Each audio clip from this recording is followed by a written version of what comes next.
오늘 그 9장 1절에 오늘 이 본문 이야기에 가장 처음에 나오는 단어가 뭐죠? 예, 2일 후에 라는 그 어구로 시작을 합니다. 그럼 2일 후라는 것은 우리 지난주에 살펴봤던 8장의 내용이 뭐였죠? 예, 아이성 2차 전투였죠. 이겼습니까? 졌습니까? 예, 이겼습니다.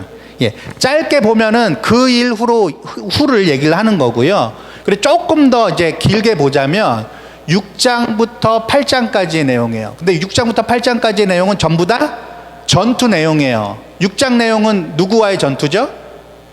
예, 여리고. 이겼습니까? 졌습니까?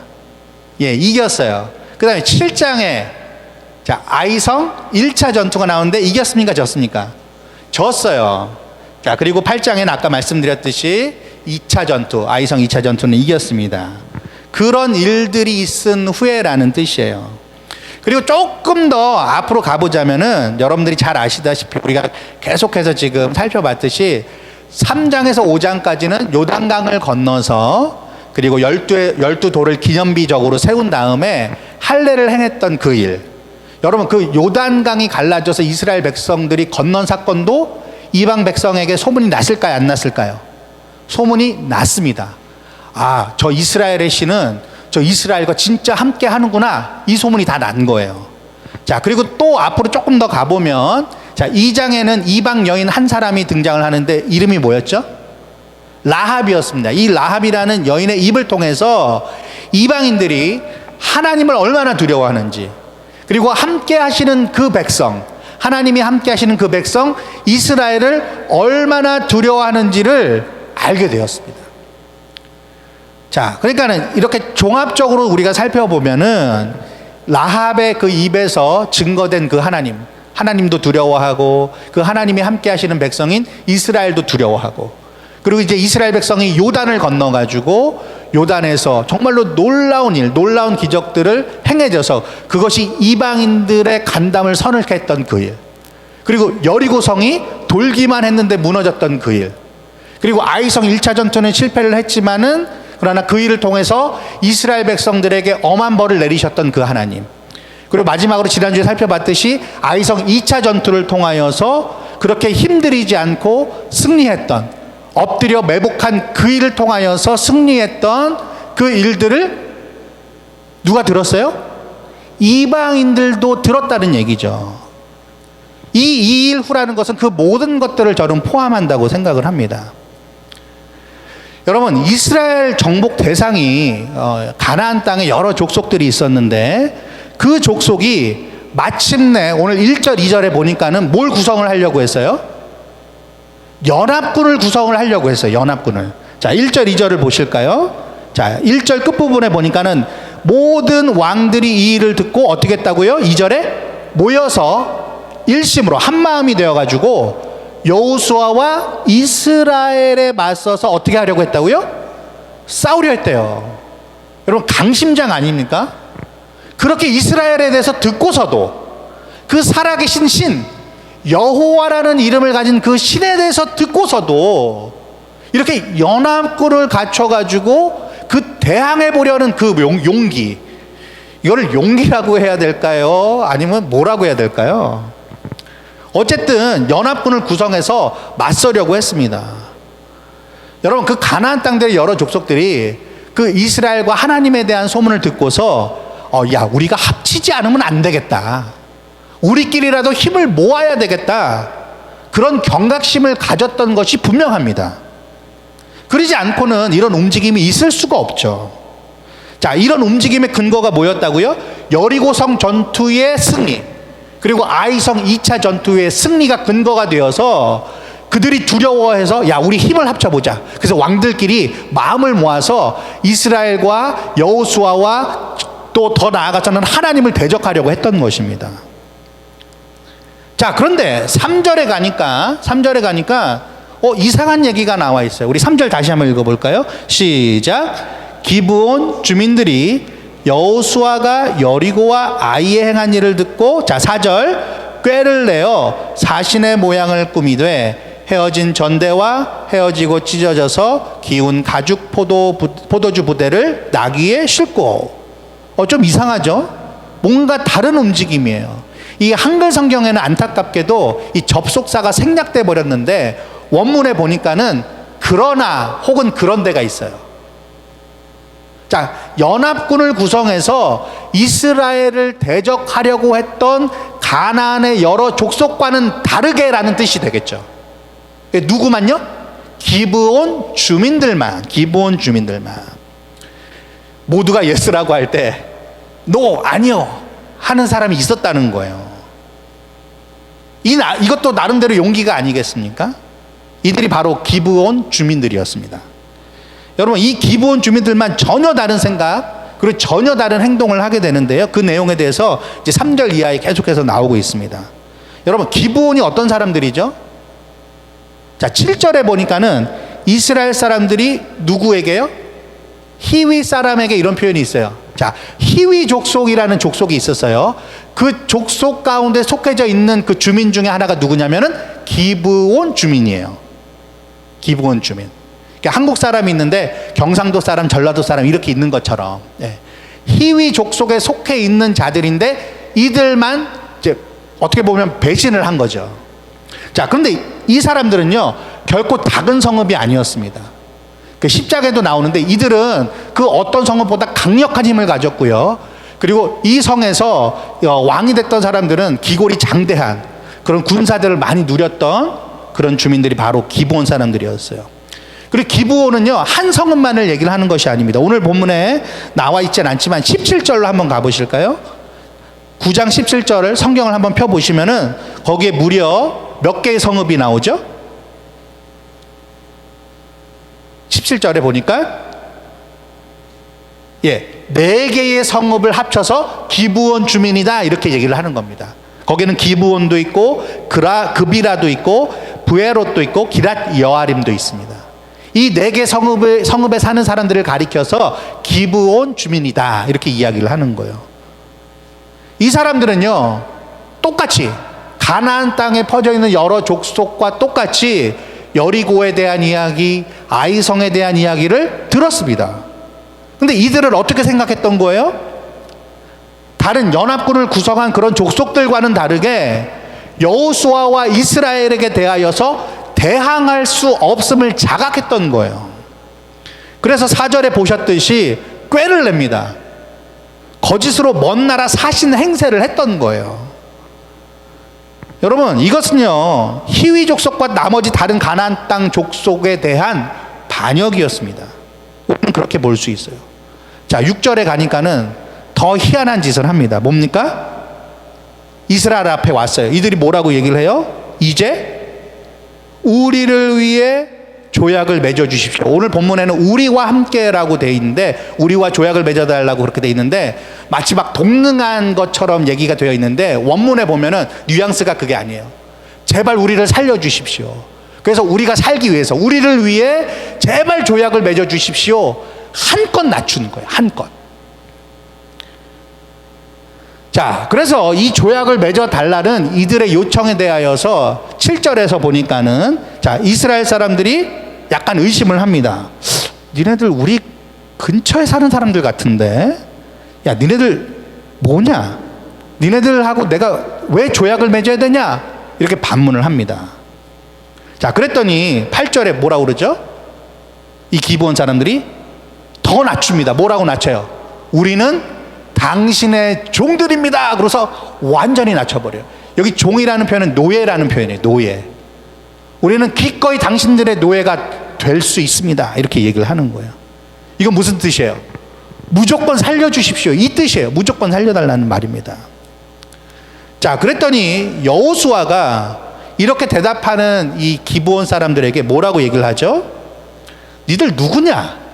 어디서 왔냐? 이렇게 물어봅니다. 8절에 보니까 여호수아가 그들에게 묻되 너희는 누구며 어디서 왔느냐? 이렇게 묻고 있습니다. 자, 9절부터 13절까지는 이 기브온 주민들의 긴 대답이 나오는데요. 여기에는 제대로 된 대답도 있지만 사실은 앞뒤를 보면 제대로 된 대답이 없어요. 누군지도 제대로 얘기를 또 안 하고요. 그리고 어디서 왔는지도 제대로 얘기를 안 씁니다. 그냥 멀리서 왔다고만 얘기를 해요. 그냥 먼 나라에서 왔습니다. 그렇게만 얘기하고 자기네들이 누구인지도 제대로 밝히지 않습니다. 자, 그런데 이들이 얘기했던 것 중에 사실도 있어요. 그게 몇 절이에요. 9절 하반절과 10절 전체는 사실이었습니다. 자, 우리 어디서부터 읽어보냐면요, 이는부터 한번 읽어보겠습니다. 9절 중간 이는부터 읽어보겠습니다. 시작.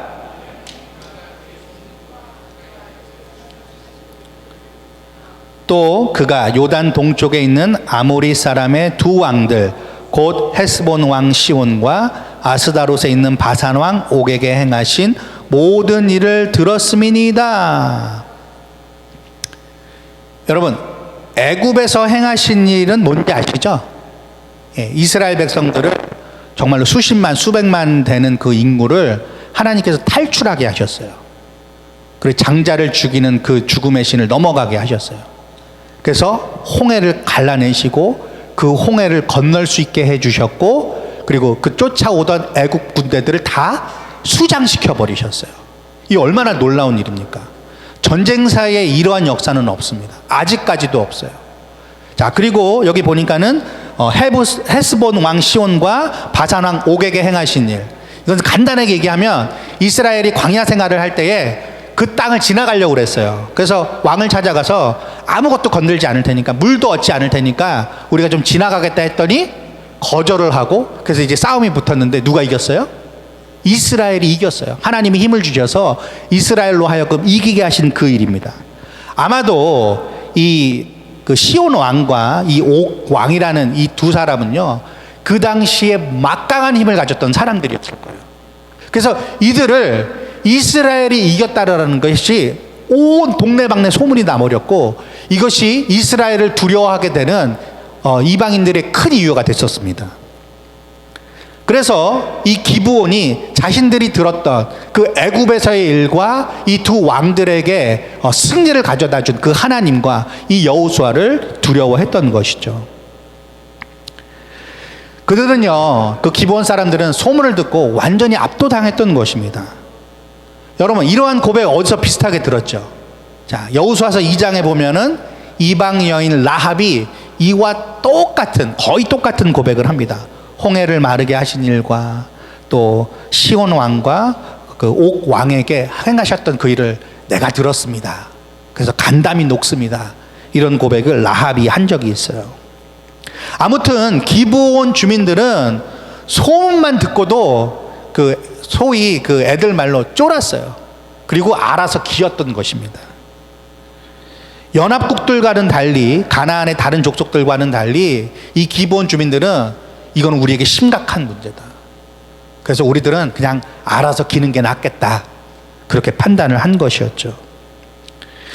여러분, 저는 기브온 주민들이 단순히 그냥 쫄았다, 알아서 기었다 라는 표현도 할 수 있겠지만, 어떻게 보면 지혜로운 거예요. 생명을 구하기 위해서 지혜로운 판단과 선택을 했다고 볼 수도 있습니다. 비록 꾀를 내고 거짓말은 했습니다. 그렇지만 그들은 살기 위해서 이 방법밖에 없다고 생각을 했던 거예요. 여러분, 우리 흔히 그런 얘기 하죠. 살려면 무슨 짓을 못하나, 그런 얘기를 합니다. 이 기브온도 급박했던 거예요. 살기 위해서 그렇게 선택할 수밖에 없었던 것입니다. 여러분, 그런데 가만히 생각해 보면 그 가나안 땅의 여러 족속들이 이제 자기네들끼리 연합군을 만들어서 이스라엘을 대항하기로 한 것도 사실은 살려고 한 거예요. 그죠? 전쟁을 해서 이기려고 했겠지 지려고 했겠습니까? 아닐 거라고요. 자, 그러한 부류가 있어요. 그러니까 목적은 다 똑같아요. 다 살려고 그랬던 거예요. 가나안의 족속들도, 그리고 기브온 주민들도. 근데 방법이 완전히 달랐죠. 한쪽은 어땠어요? 자기네들끼리 힘을 모아서 우리의 힘으로 한번 대항해보자였고, 또 다른 한쪽 기브온 주민은 어땠어요? 야, 꼬리를 내리자, 납작 엎드리자, 이것만이 살 길이다, 이렇게 생각했던 것 같아요. 여러분, 과연 어떤 쪽이 먹혔을까요? 여러분이라면 어떤 방법을 쓰시겠습니까? 생명과 죽음이 내 눈앞에 있을 때에 나는 과연 어떠한 방법으로 살아남을 것인가? 그리고 또 하나 생각해야 될 것이, 하나님 앞에서 우리의 모습은 어떠한지 생각해 봐야 합니다.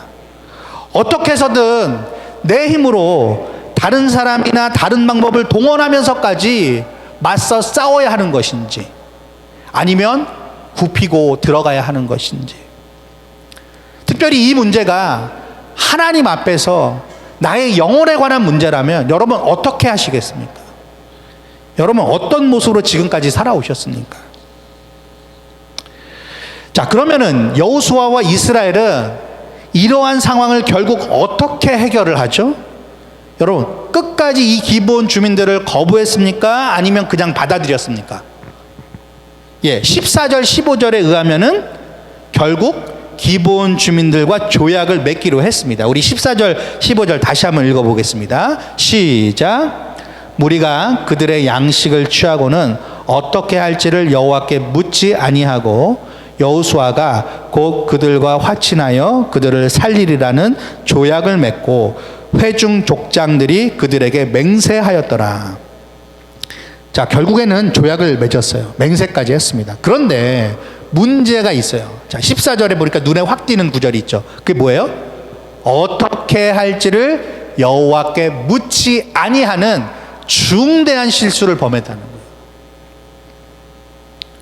여러분, 나라와 나라 사이에, 그리고 민족과 민족 사이에 그 조약을 체결하는 것은요, 예나 지금이나 결코 가벼운 일이 아니죠.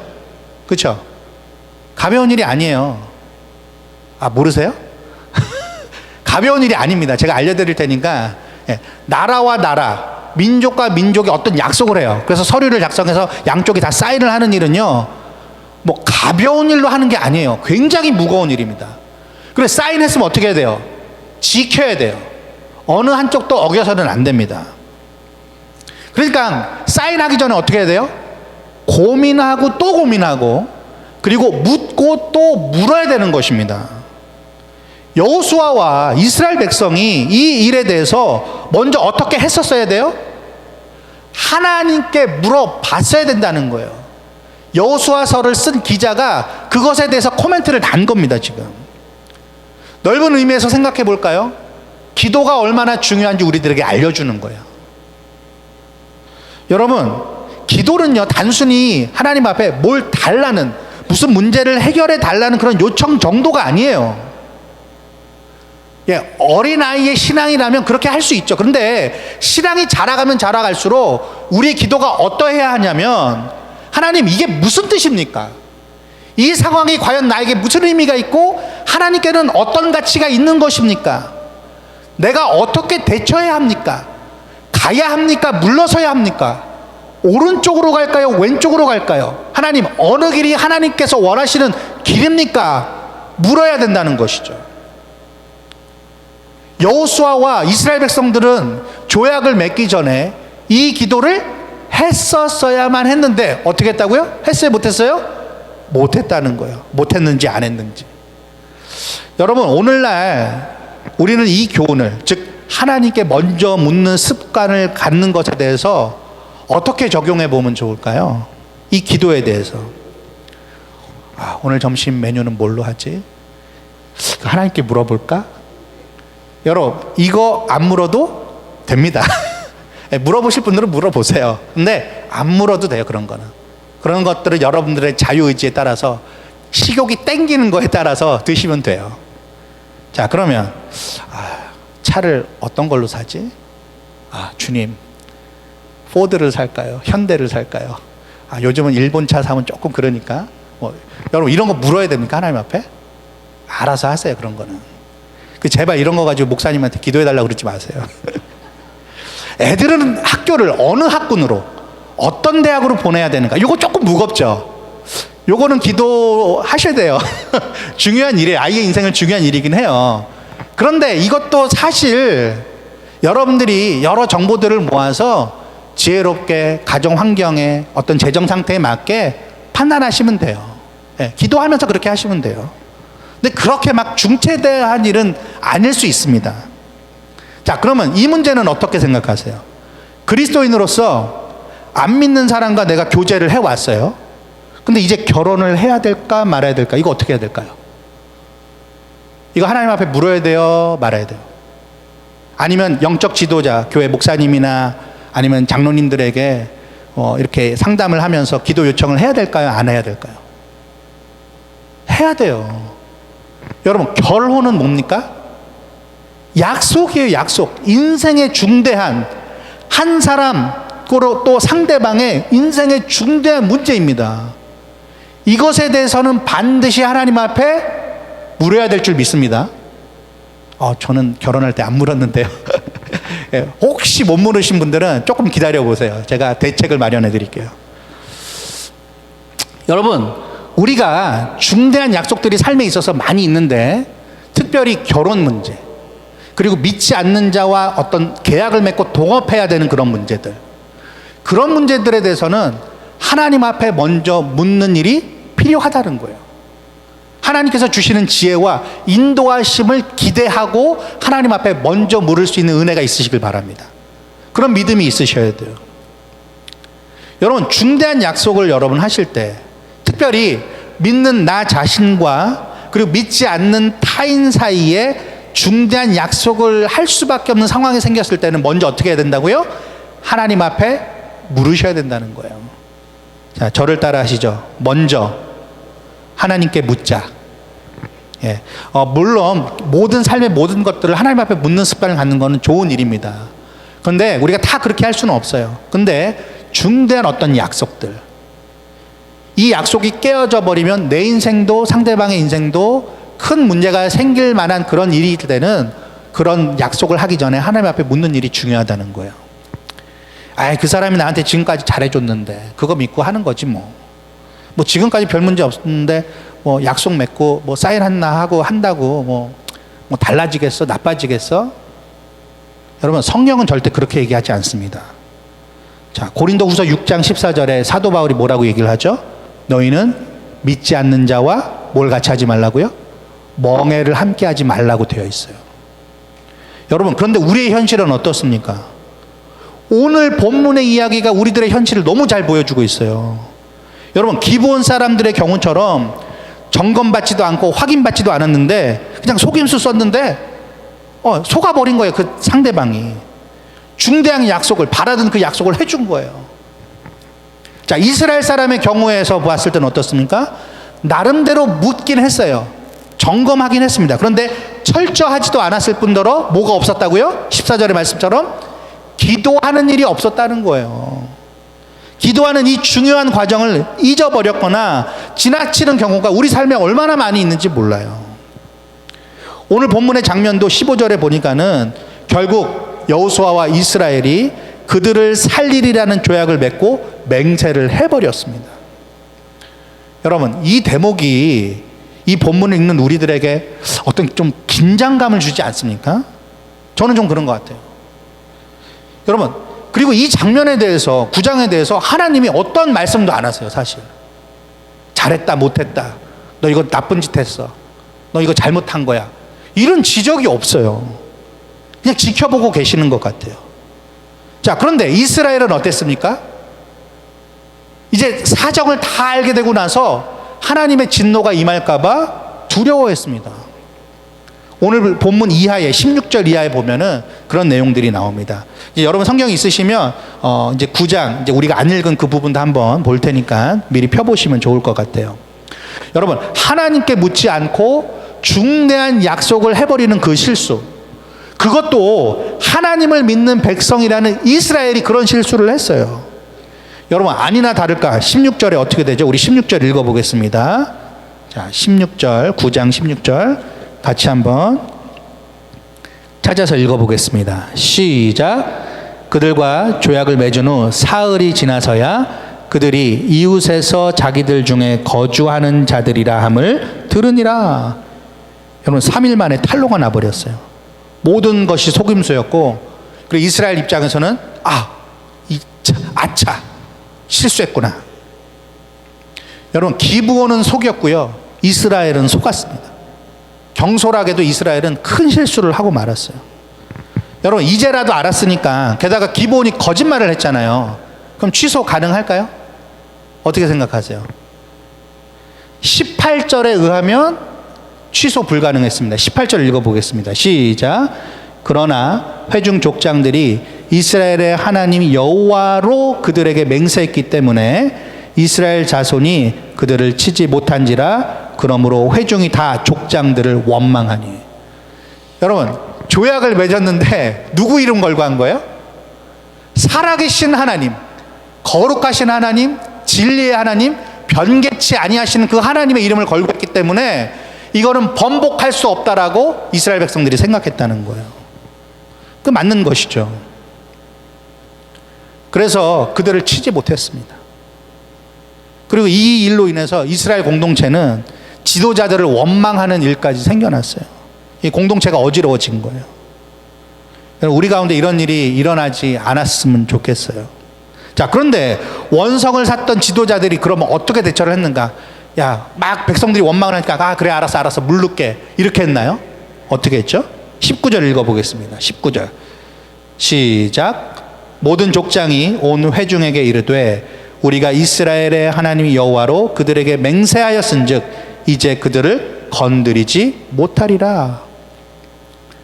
예, 이 지도자들이 여호수아를 비롯해서 지도자들이 실수를 하긴 했습니다. 기도하지도 않았고 그리고 제대로 알지도 못하고 조약을 맺어버리긴 했어요. 그런데 하나님의 이름을 걸고 한 것이기 때문에 두 번 실수하려고 하지는 않았던 거예요. 맹세는 맹세라는 거예요. Promise is promise. 하나님의 이름으로 한 맹세다. 조약은 조약이다. 비록 기도하는 건 잊었지만 지금이라도 원칙을 지켜보겠다라는 지도자들의 태도. 예. 이게 좋은 일이었던 것 같아요. 약속을 깨트리면 진노가 우리에게 임할 수 있다. 그래서 20절에 보니까 그들을 살려내겠다. 자, 21절에 보니까요. 그래서 이제 명령을 줍니다. 21절 같이 읽어보겠습니다. 시작. 무리에게 이르되 그들을 살리라 하니 족장들이 그들에게 이른 대로 그들이 온 회중을 위하여 나무를 패며 물을 깃는 자가 되었더라. 자, 이스라엘의 그 종노릇을 하도록 기브온 사람들에게 나무 패는 일, 물을 깃는 일. 이건 뭐를 위한 일이에요? 그 여호수아가 나중에 설명을 하는데 하나님의 집, 그 성전을 위한 일이었습니다. 성막을 위한 일이었습니다. 자, 이제 문제가 어느 정도 일단락 되는 것 같았어요. 그럼에도 불구하고 이 일을 잘 매조지할 필요가 있어서 누가 나섭니까? 여호수아가 나섭니다. 여호수아가 22절부터 나서는데요. 신문을 하게 되죠. 그 기브온 주민 대표를 아마 불렀겠죠. 자, 뭐라고 얘기를 합니까? 22절, 23절 읽어보겠습니다. 시작. 여호수아가 그들을 불러다가 말하여 이르되 너희가 우리 가운데에 거주하면서 어찌하여 심히 먼 곳에서 왔다고 하여 우리를 속였느냐? 그러므로 너희가 저주를 받나니 너희가 대를 이어 종이 되어 다 내 하나님의 집을 위하여 나무를 패며 물을 깃는 자가 되리라 하니. 자, 왜 속였느냐? 이게 뭐 분노일 수도 있겠고요. 안타까움일 수 있겠고요. 그렇지만 정확하게 판결을 내리는데 너희들이 잘못한 것이 있으니까 저주가 내려질 것이다. 대대로 이스라엘의 종이 되어서 하나님의 집을 위해 나무와 또 물에 대하여서 봉사하는 자들이 되겠다. 그렇게 얘기했던 겁니다. 이것은 이제 민수기와 신명기에 있는 법들을 그대로 행한 것입니다. 여호수아가 그 말씀들에 대해서 그대로 적용했던 것이에요. 자, 그랬더니 이 기브온 주민들이 답변을 하죠. 변론을 하죠. 자, 24절, 25절 같이 읽어보겠습니다. 시작. 그들이 여호수아에게 대답하여 이르되 당신의 하나님 여호와께서 그의 종 모세에게 명령하사 이 땅을 다 당신들에게 주고 이 땅의 모든 주민을 당신들 앞에서 멸하라 하신 것이 당신의 종들에게 분명히 들리므로 당신들로 말미암아 우리의 목숨을 잃을까 심히 두려워하여 이같이 하였나이다.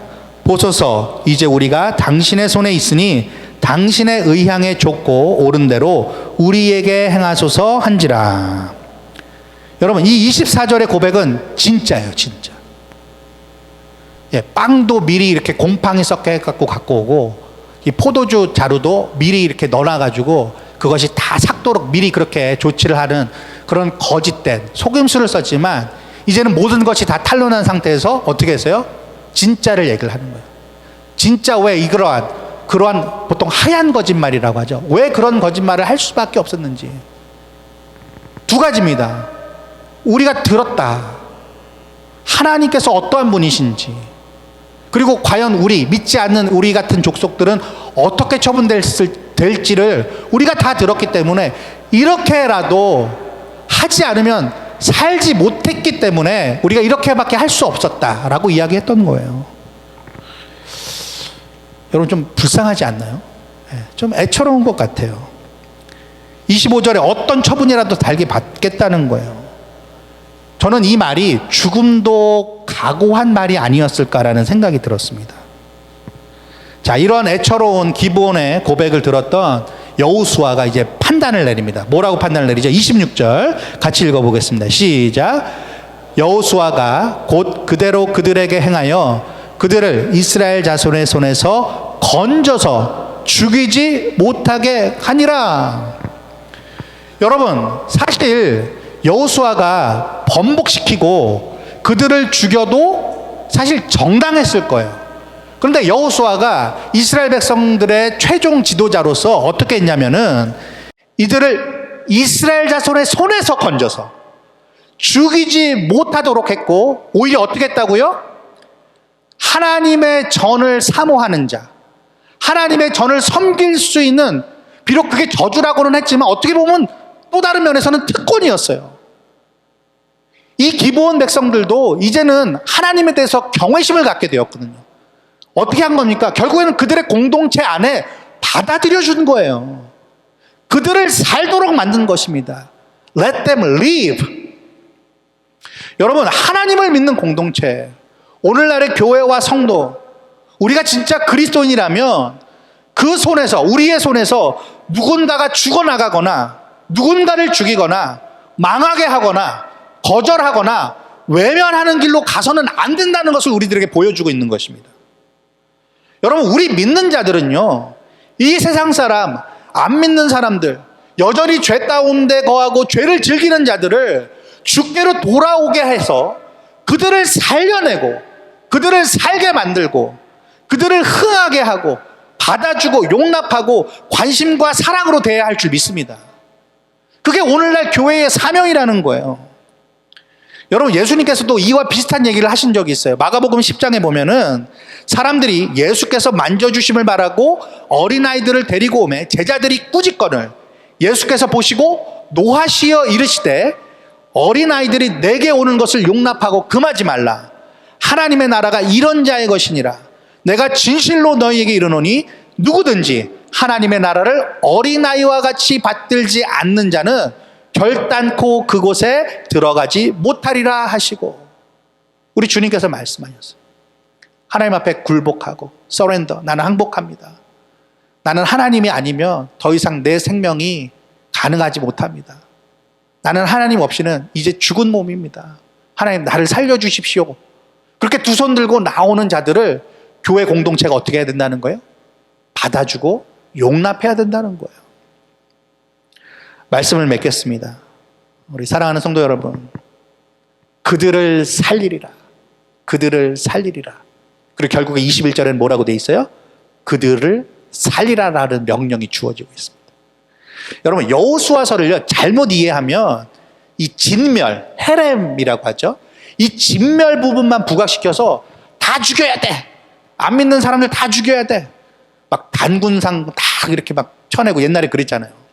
뭐 안 믿는 뭐 사람들 이렇게 절에 가가지고 막 돌면서 막 찬양 부르고, 그런 짓 하면 안 된다는 거예요. 여러분, 안 믿는 자들, 그들도 하나님의 백성이 될 수 있는 기회와 포텐셜이 있다라는 사실을 잊지 마셔야 돼요. 그리고 우리는 과거에 어떤 자들이었습니까? 우리도 버려진 자였어요. 우리도 하나님의 백성이 아니었던 자들이에요. 전엔 너희가 하나님의 백성이 아니었더니 이제는 빛의 자녀가 됐다, 그렇게 얘기를 하지 않습니까? 하나님의 백성이 지금 아니라고 해서 그들이 가치 없고 무의미한 것이 아니라는 거예요. 여호수아 내에서도 그렇고 성경 전체를 균형적으로 잘 바라보고 이해하면, 여러분, 우리가 지금껏 생각해 온 것 중에 잘못 생각했던 것들이 참 많이 있었다는 거예요. 우리가 종종 이렇게 사석에서 성도들끼리 그런 얘기를 하는 적이 있는데 요즘 동성애 문제가 미국도 그렇고 한국도 문제고 전 세계적으로 문제잖아요. 여러분, 그들이 하나님을 알고자 했을 때, 그들이 교회로 들어와서 나는 어떻게 살아가야 하나, 그런 표정과 마음으로 교회를 찾아오고 예배를 찾아왔을 때 그들을 두 팔 벌려 우리는 환영해 줘야 합니다. 여러분, 물론 그들이 동성애를 교회 안에서 주장하거나 그것에 대해서 우리들을 이렇게 논쟁적으로 이렇게 대하려고 한다면 그거야 우리가 막아야 되겠죠. 어렵겠죠. 하지만 그들도 내 인생의 참된 길이 무언가, 참 생명의 길이 무언가, 내가 지금 이렇게 사는 것이 맞나, 나는 누구를 의지해나 했을 때 어떻게 해줘야 될까요? 내가 아는 주님, 나를 건져주신 그 주님을 당신도 알길 원합니다라고 두 팔 벌려서 그들을 환영해 줘야 되지 않겠어요? 시편 33편 18절과 19절에 보니까 이런 말씀이 있습니다. 여호와는 그를 경외하는 자 곧 그의 인자심을 바라는 자를 살피사 그들의 영혼을 사망에서 건지시며 그들이 굶주릴 때에 그들을 살리시는도다. 할렐루야. 예레미야서에 보니까요, 49장에 너의 고아들을 버려도 내가 그들을 살리리라. 너의 과부들은 나를 의지할 것이니라. 하나님은요, 잃어버린 자들, 상처받고 외롭고 슬퍼하고 괴로운 자들을 살려내시길 원하세요. 여러분, 사도 바울이요, 디모데라는 그 후배 목회자를 이렇게 길러낼 때 편지를 썼잖아요. 2개의 편지, 디모데전서, 디모데후서. 거기 디모데전서에 보면 이런 말씀이 있습니다. 하나님은 모든 사람이 구원을 받으며 진리를 아는데 이르시기를 원하시느니라, 이렇게 얘기를 했어요. 우리는 그리스도인으로서 이 주님의 말씀, 특별히 산상수훈의 말씀을 생각하면서 소금과 빛의 역할을 잘 감당해야 되겠다라고 평소에 우리 자신을 추스리기도 하고 서로가 서로에게 권면과 격려를 나눌 때가 있습니다. 그렇죠? 우리가 빛으로 살게 하여 주옵소서. 우리가 소금 되게 하셨는데 소금으로 살게 하여 주옵소서. 우리가 그렇게 기도도 하고 그렇게 생각하기도 해요. 근데 여러분, 소금이 소금끼리 뭉치면 안 됩니다. 소금덩이가 될 뿐이에요. 소금은요, 필요한 곳에 어떻게 돼요? 뿌려져야 돼요. 맛을 내야 되고 썩어지지 않도록 해야 되는 그 역할을 감당해야 합니다. 비린내 나는 곳으로 가야 돼요. 생선 위에 뿌려져야 합니다. 비록 비린내가 진동해서 힘들다 할지라도 소금은 그 위에 뿌려져야 될 사명이 있는 것입니다. 왜요? 맛을 내야 하니까. 왜요? 썩지 않게 만들어야 되니까. 맨날 소금끼리 붙어 있으면 안 된다는 거예요. 빛도 마찬가지죠. 빛은 어두움 가운데 들어가야 빛의 역할을 해내는 겁니다. 빛이 빛과만 결합하려고 한다면 빛의 효용 가치는 없는 거죠. 무슨 소용이 있겠어요, 빛이? 빛은요, 어둠 가운데 있어야만 비치는 것입니다. 빛의 본연의 기능과 역할에 맞는 거예요, 그게. 여러분들은 빛의 자녀입니다. 그럼 어디로 가셔야 되겠어요? 빛 가운데로? 아니에요. 어둠 가운데로 가셔야 돼요. 어둠 가운데로 가셔서 하나님이 빛이시며 또한 내가 빛이다라는 것을 증명해내고 증거해내고 그들도 어둠이 변하여서 빛의 자녀가 될 수 있음을 알려줘야죠. 살 방법을 알려줘야죠. 그들을 살리라. 이것이 오늘도 변치 말아야 할 교회와 성도의, 저와 여러분들의 사명인 줄 믿으시길 바랍니다.